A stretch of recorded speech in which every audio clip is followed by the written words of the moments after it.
Salut à tous, c'est Lorraine et Mickaël. On se retrouve à Salta en Argentine.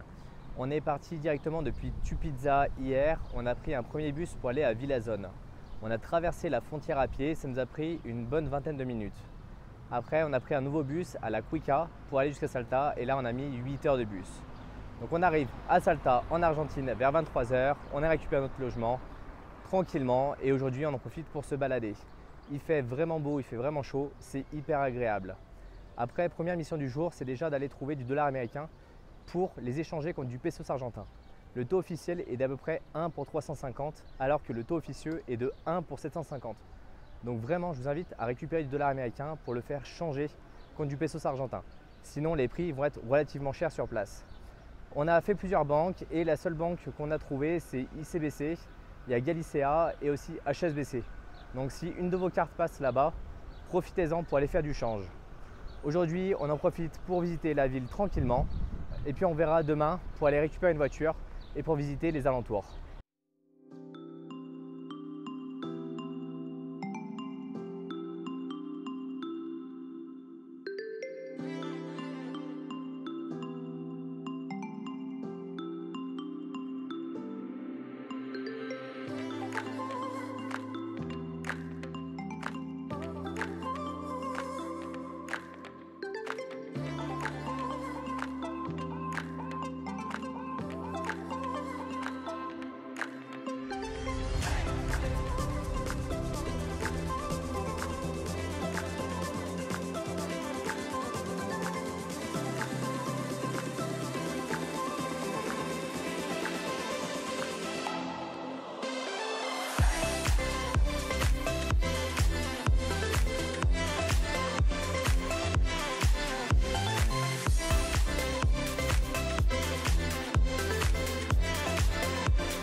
Aujourd'hui, c'est la journée des galères. Il y en a généralement une dans chaque pays. Et ben nous, c'est aujourd'hui. Alors hier, on était dimanche, donc on n'a pas pu retirer d'argent. Donc on se retrouve coincé ce matin. En parlant avec quelques Français, ils nous ont dit de faire un virement sur Western Union et de demander du change pour avoir des pesos argentins. Ce matin, on se dit très bien, on va aller à Western Union dès l'ouverture pour pouvoir payer notre logement. Et là, pas de chance, aujourd'hui, c'est la fête nationale pour tout ce qui est commerce. Et donc la plupart sont fermés. Après avoir fait 5 Western Union, on a pu en trouver un et on s'est retrouvé avec quasiment 400 000 pesos. Ça remplissait un sac, c'était juste assez impressionnant. Maintenant qu'on a tout ça, on va pouvoir aller chercher notre voiture de location qu'on a louée à l'aéroport.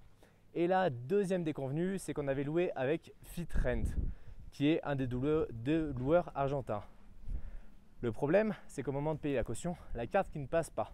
Refus total de payer la caution liquide et ils n'avaient qu'un seul appareil, bien sûr, problème d'internet de leur côté, donc impossible de pouvoir valider la réservation.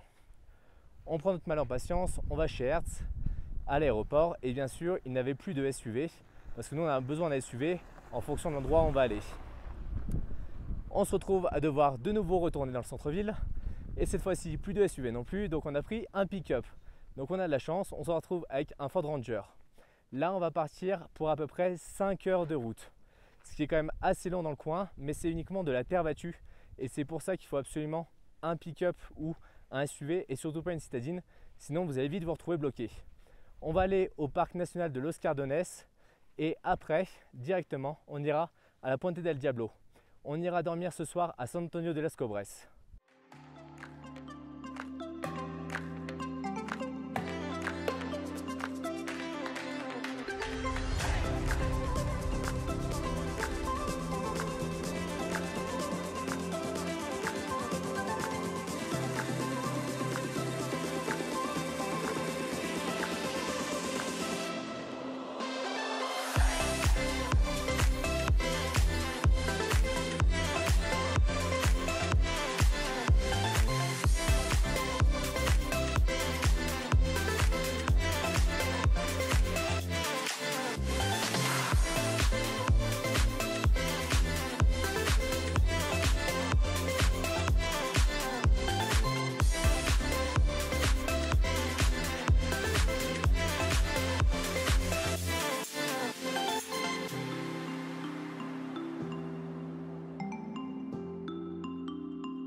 Petite information complémentaire, si jamais vous louez une voiture comme nous, souvent les compagnies vont tout de suite refuser de vous assurer si vous passez par la route 40. Pourquoi? Parce qu'en fait, elle est vraiment caouteuse et elle est vraiment sinueuse. Et si vous n'avez pas un pick-up qui est assez haut, vous allez racler de partout. L'assistance en général sur cette route-là se fait à peu près de 9 h du matin à 10 h 30. Donc si vous passez par là, essayez de le faire plutôt sur ces horaires-là. Sinon, vous devrez attendre le lendemain matin pour vous faire dépanner. Pensez tout de suite à liker et à vous abonner pour ne pas rater suite de nos aventures. Aujourd'hui, après une nuit à 3800 mètres à San Antonio de Los Cobres, on part pour une journée où on va essayer de traverser un bout du désert. Là, on n'est vraiment pas sûr parce qu'en fait, j'ai trouvé l'information sur un blog espagnol qui datait de 2019. Il n'y a pas de route officielle en fait sur la carte. La première partie, c'est la route 51 et après, vous prenez la route 27 pour aller jusqu'à Los Picos. Je vous mettrai directement le nom avec la carte en détail par où on est passé. Et après, il va falloir traverser au milieu du désert. Et là, il y a une trace d'un point de vue satellite, mais pas de vraie route sur map. On espère en tout cas que ça passera. On va aller au Desierto del Diablo. On va continuer pour aller au 7, j'ai plus le nom en tête. C'est là où c'est un peu compliqué, c'est le nom espagnol. Et après, on finira à Torre Grande, qui est un énorme salinas, où on a ce qu'on appelle les Ojos de Mar, avec des taches de couleur à l'intérieur qui sont faites par des algues. C'est vraiment très joli. On a à peu près 4 heures de route pour y aller. On a à peu près 4 heures de route pour revenir. Donc ça va faire une grosse journée de route en off-road. J'espère qu'on ne va pas avoir de soucis avec le pick-up, qu'on ne va pas crever comme aux US, parce que sinon ça va être vite galère. Mais bon, ça devrait le faire.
Finalement, la route s'est super bien passée, on n'a pas crevé, on n'a pas eu d'accident.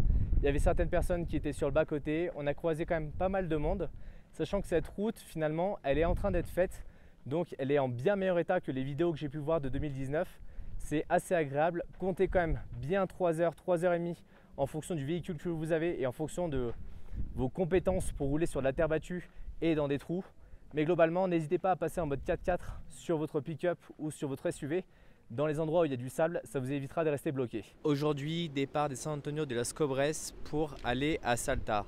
À la base, on devait aller voir un salar encore un peu plus haut dans le nord, mais ça faisait quand même beaucoup de route et on commence à être fatigué. Donc on va rentrer par la route principale qui nous permettra de voir un décor qui est complètement différent de l'allée pour arriver à Salta en quelques heures et on ira prendre l'avion cet après-midi. Pensez tout de suite à liker et à vous abonner. La prochaine vidéo sera sur Buenos Aires.